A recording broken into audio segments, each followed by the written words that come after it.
They handed me divorce papers at my own anniversary dinner in front of 200 guests at a luxury mansion. My mother-in-law smirked, his mistress smiled, and everyone waited for me to break. But when my husband finally spoke, the entire ballroom went silent.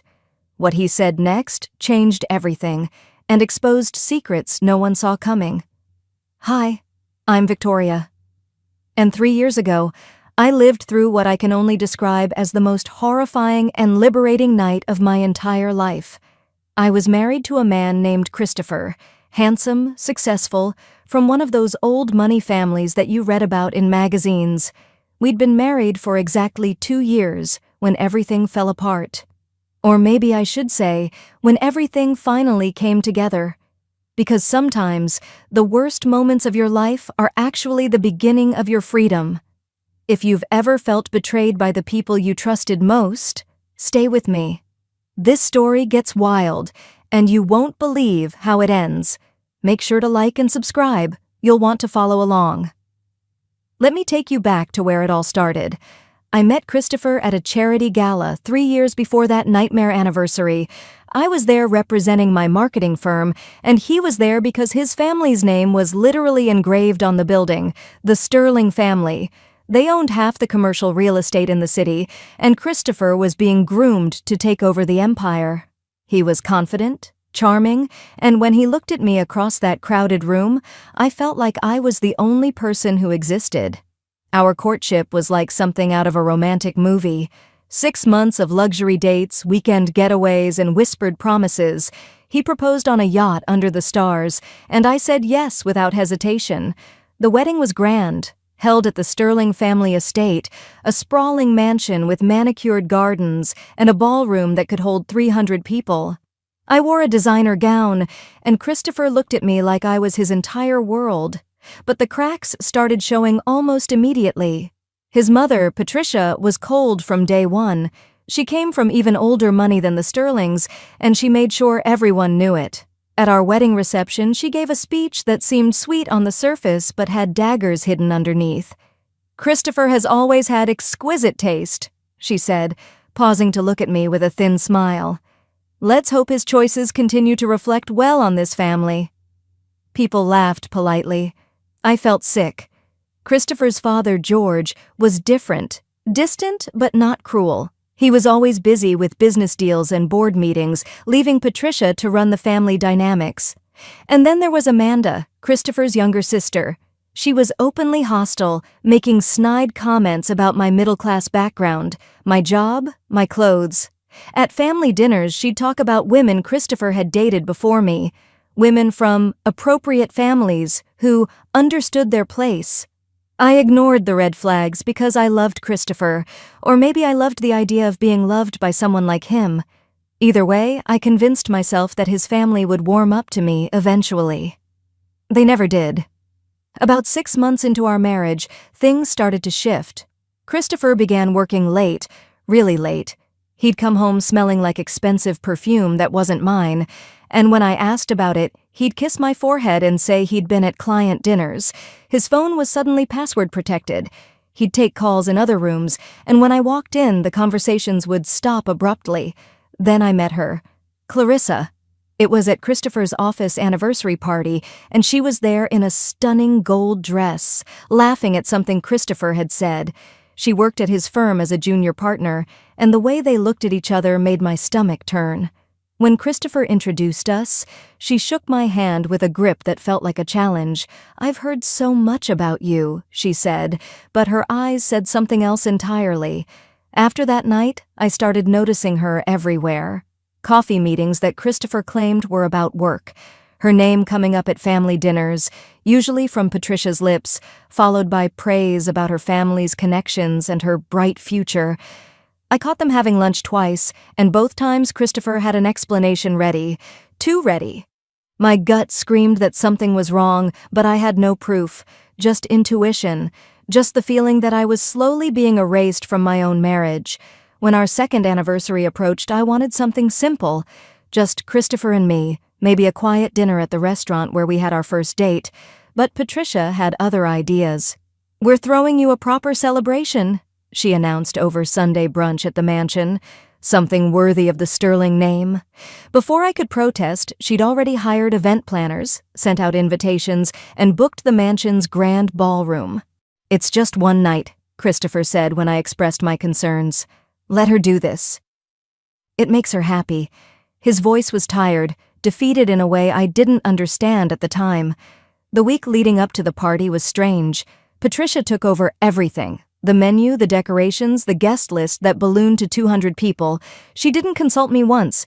Instead, she sent a silver gown to our house with a note that read, "Wear this." -P quote. The dress was beautiful but felt like a costume, like armor I was being forced to wear into battle. Amanda kept smirking whenever we discussed the party, and I'd overhear fragments of phone conversations. Patricia saying things like, "Everything is set for Saturday," and "she won't know what hit her." The morning of the anniversary, a team of hair and makeup artists arrived at our house at noon. They worked on me for hours, transforming me into some glossy version of myself that didn't feel real. Christopher wore a sharp gray suit and kept checking his phone every few minutes, his jaw tight with tension. "Are you okay?" I asked him as we drove to the mansion. He looked at me with eyes full of something I couldn't name. "I need you to trust me tonight, Victoria. No matter what happens, remember that I love you." It was the strangest thing to say, and it sent ice through my veins. The Sterling mansion had been transformed into something out of a fairy tale, or a nightmare, depending on how you looked at it. White lights were strung everywhere, ice sculptures gleamed under spotlights, and a full orchestra was setting up in the corner of the ballroom. Valets in crisp uniforms parked luxury cars along the circular driveway, and a red carpet led to the entrance. At least 200 guests were already there, mingling with champagne glasses and admiring the elaborate decorations.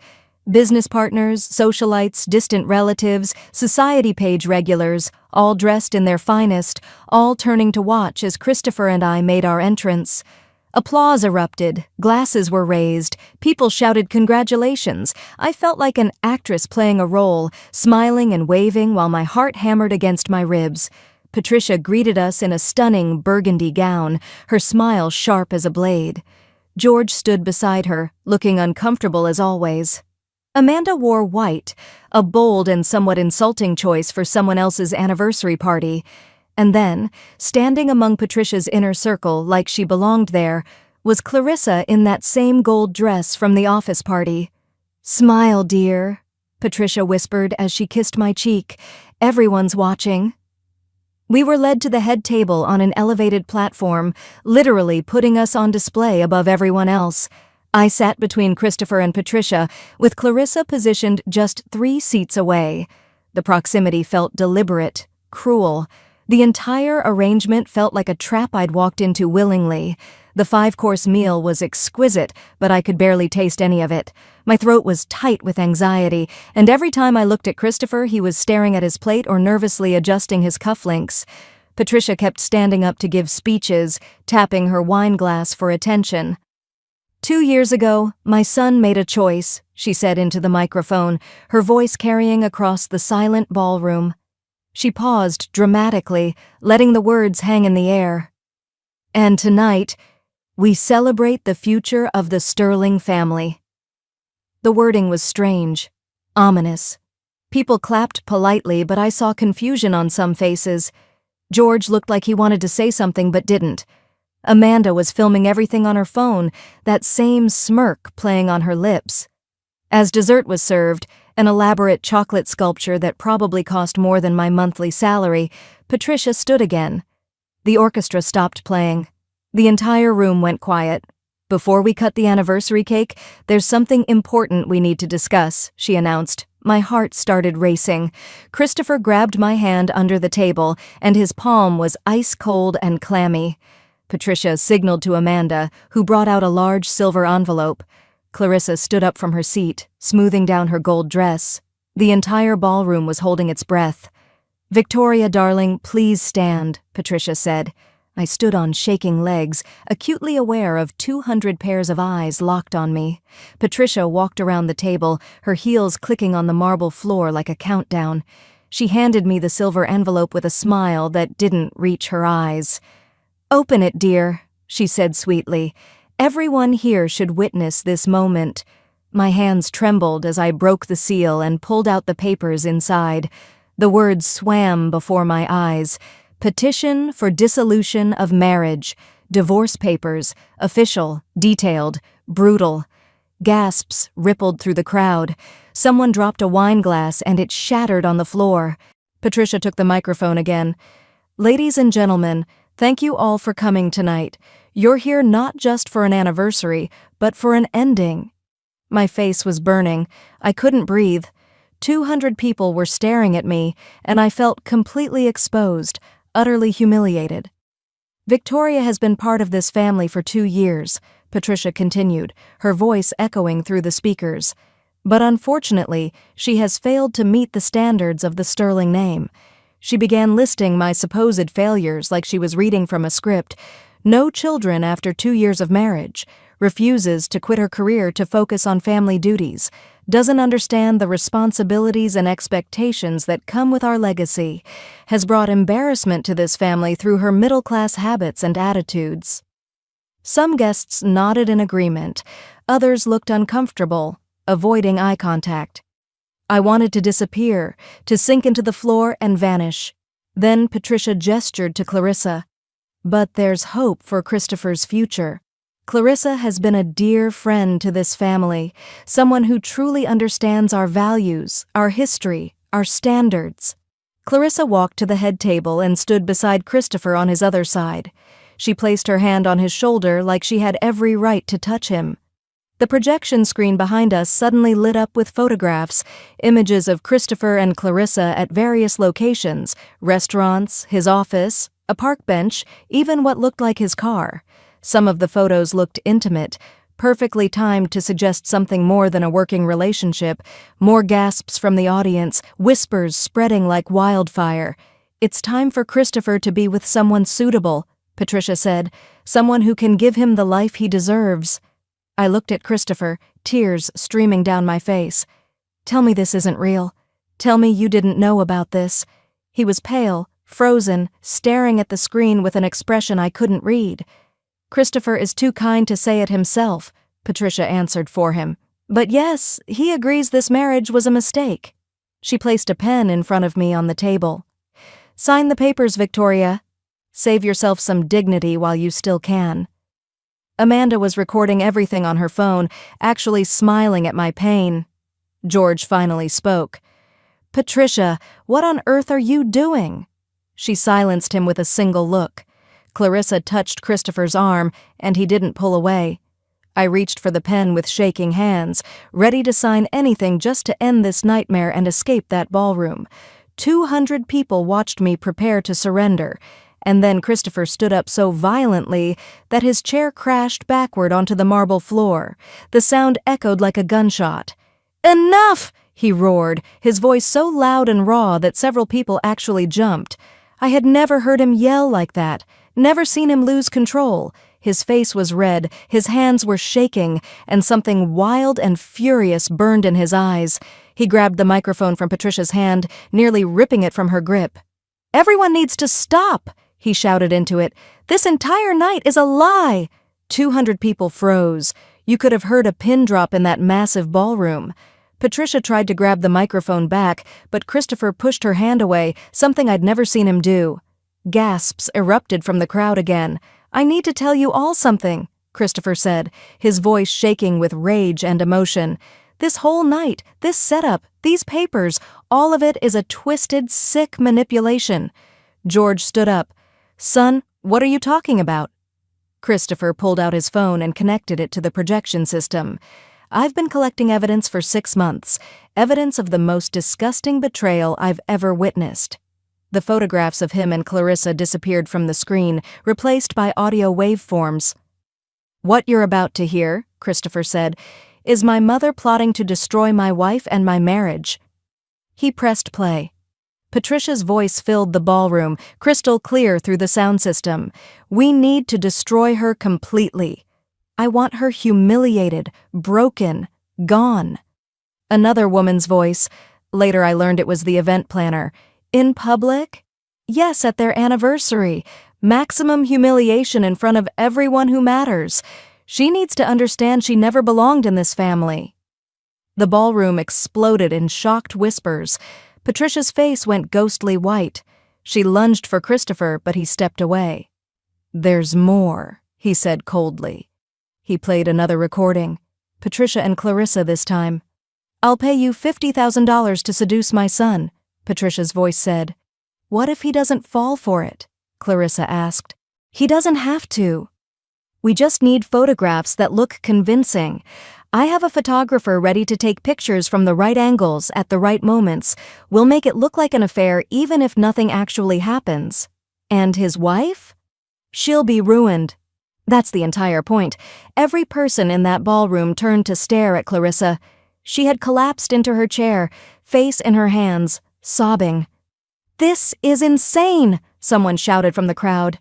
"It gets worse," Christopher said. He switched the screen to show split images, the romantic photos of him and Clarissa side by side with the original innocent versions, timestamps showing when they'd been edited. My own sister photoshopped evidence to frame me for an affair that never happened. Amanda was screaming now. "Mom made me do it." She said it was the only way. "Enough, Christopher," Patricia shrieked. "You're embarrassing this family."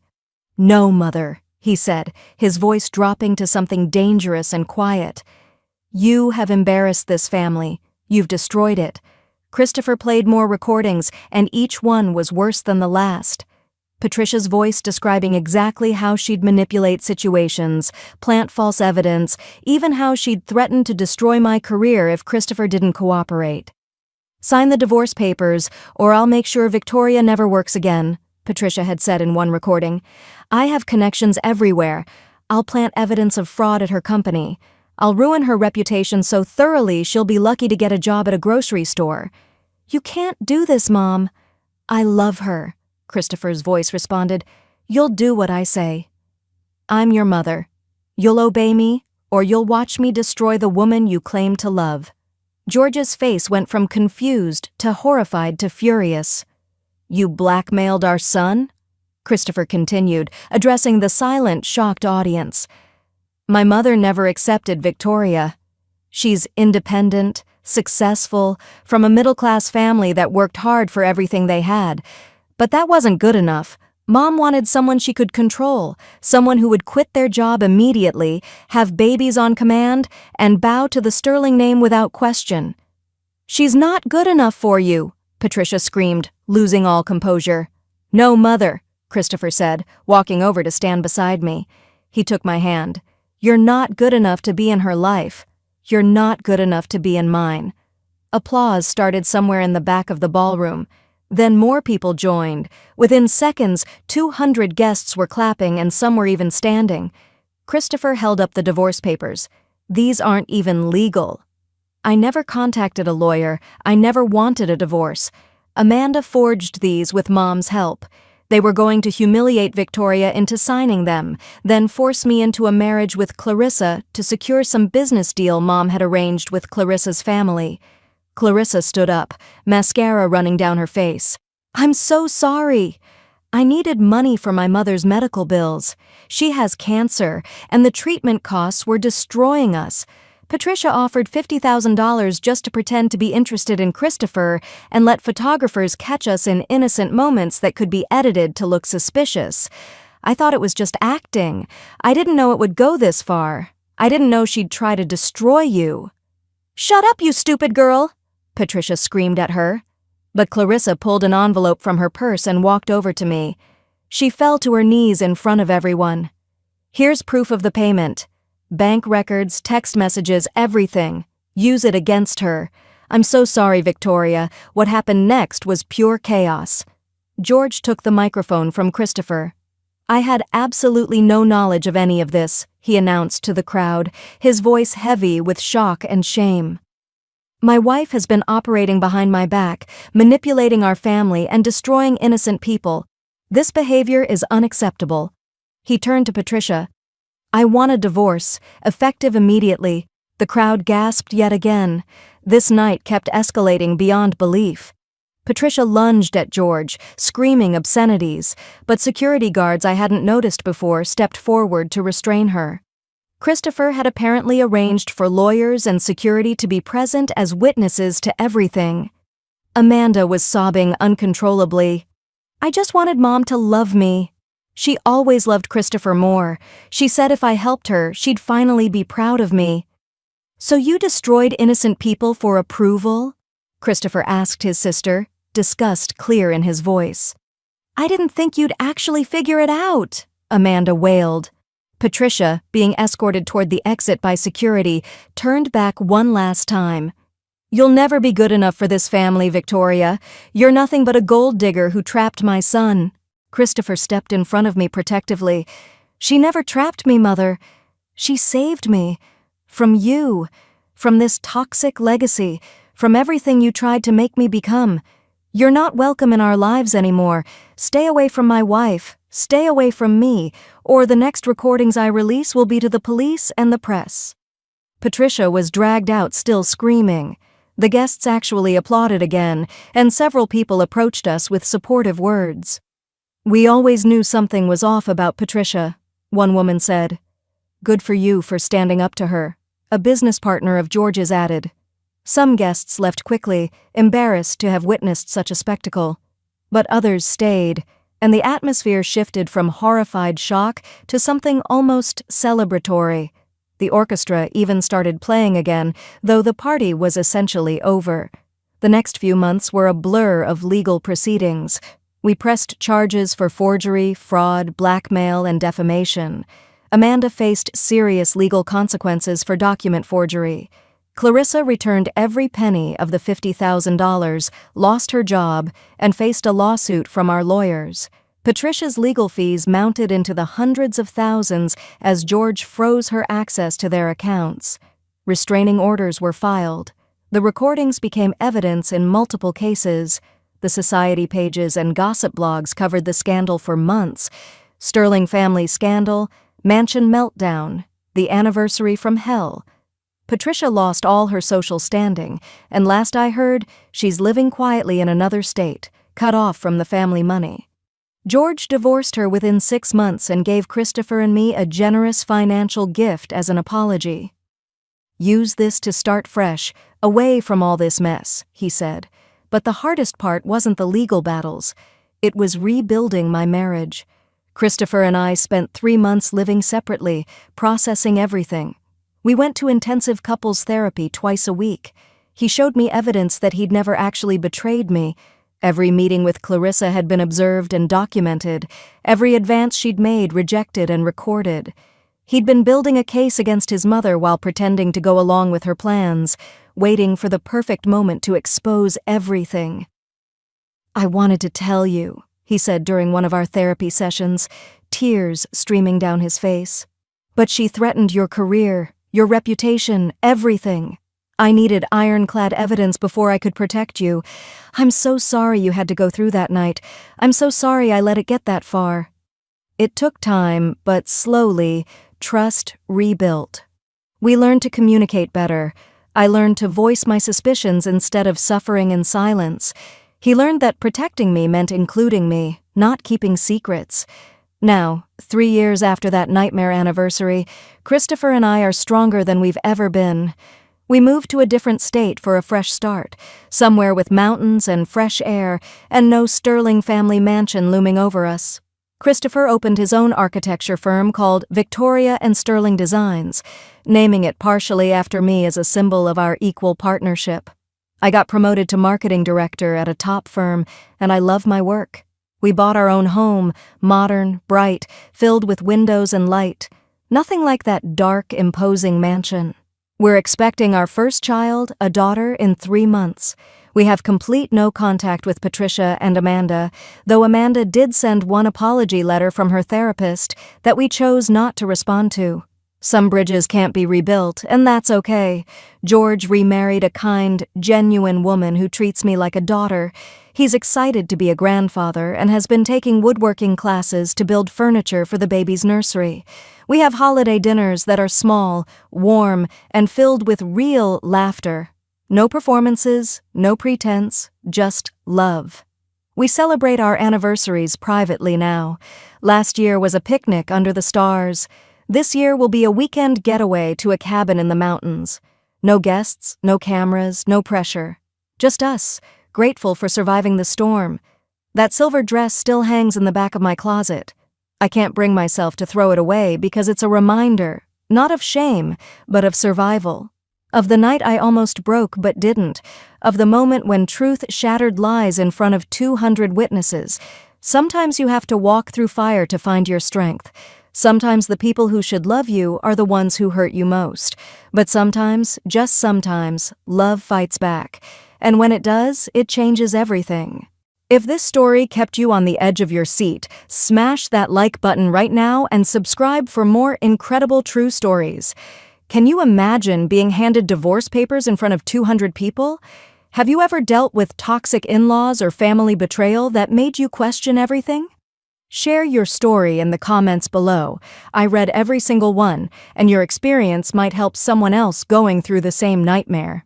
Hit that notification bell so you never miss an upload, because trust me, the next story is even more dramatic.